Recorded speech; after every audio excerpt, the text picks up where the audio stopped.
Oppenheimer Trinity Test marked the inception of the implosion-design plutonium, eventually leading to the detonation of the Fat Man atomic weapon over Nagasaki. The outer charge explodes inward, followed by the inner ring of explosives, creating a concave shockwave. It moves to the aluminium pusher, breaking the barren plastic sphere. The shockwaves continue toward the uranium-238. It travels further, compressing the plutonium sphere and compressing it more. Interestingly, this was James Tuck's idea, a British physicist who suggested employing shaped charges as three-dimensional explosive lenses, but it was further developed and perfected by von Neumann, a Hungarian-American mathematician, physicist, and computer scientist. So stay tuned as we move to explore the step-by-step process of how this Fat Man atomic weapon works, all in the videos ahead, so don't miss a beat. Starting from the back, this is the California parachute tail. It was meant to stabilize the weapon when dropped.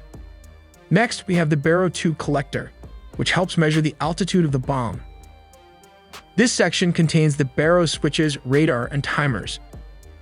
Moving further ahead, these are some of the 32 detonator wires connected to this X unit, a firing set placed near the charge.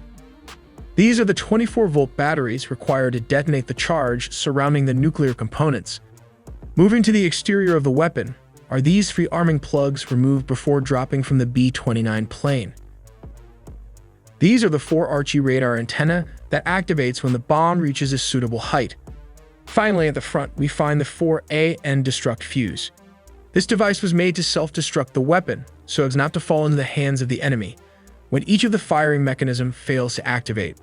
Let's dive into the interior of this weapon. The core of the assembly is the internal neutron initiator. This is responsible for emitting neutrons essential for the chain reaction. It contains a beryllium pellet and a beryllium shell with inward-pointing spikes, and between them is polonium, a radioactive substance emitting alpha particles. The entire neutron generator assembly is 2 centimeters in diameter. Surrounding the neutron generator is the main fusion material, around 6 kilogram plutonium sphere measuring around 9 centimeters in diameter. Enclosed within this sphere is another concentric sphere made of uranium-238, acting as a neutron reflector to increase fission efficiency and contribute to the fission reaction. On the uranium sphere lies a thin layer of plastic shell made of acrylic thermoplastic enriched with boron. Its purpose is to absorb slow-moving neutrons and prevent pre-detonation. The critical components for the fission reaction are enclosed in a thick layer of aluminum, known as an aluminum pusher, which uniformly transfers shockwaves from the explosives to the uranium. The pusher sphere of aluminum is surrounded by 32 blocks of faster explosives, a combination of 61% RDX and 39% TNT. An additional layer of 32 explosive blocks lies outside, forming an explosive lens to shape the detonation wave. Each explosive block contains a detonator for initiation. This assembly is referred to as the physics package, encased in a thick steel case to contain the explosion of fast and slow explosives. Simultaneous detonation of all explosive blocks is crucial for a symmetric explosion. Lastly, the X unit, an electronic component with capacitors, produces high current, high voltage, and distributes it simultaneously to all 32 detonators via wires with thick insulation. Let's look at the basic step-by-step process. Step number 1. Boeing B-29 Superfortress acts as the primary transport. Step number 2. Before opening the bomb bay doors, all 3 arming plugs are pulled one after the other. Step number 3. The doors open and the bomb falls due to gravity. Then it switches to its internal 24-volt battery and starts the timer. Step number 4. After 15 seconds, the barometer senses the desired height. The membrane closes circuit, activating the multiple radar altimeters located at the front of the bombs.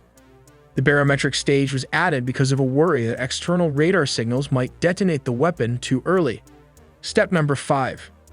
To ensure accurate detection of the final altitude, multiple radar altimeters were utilized. This process involves measuring the altitude above the ground beneath the aircraft or the Fat Man through the timing of radio waves' travel, reflection, and return. Step number 6. Once the correct height was sensed, the X-firing switch activates and sends signals through the 32 wires to set bridge charge detonators. Step number 7.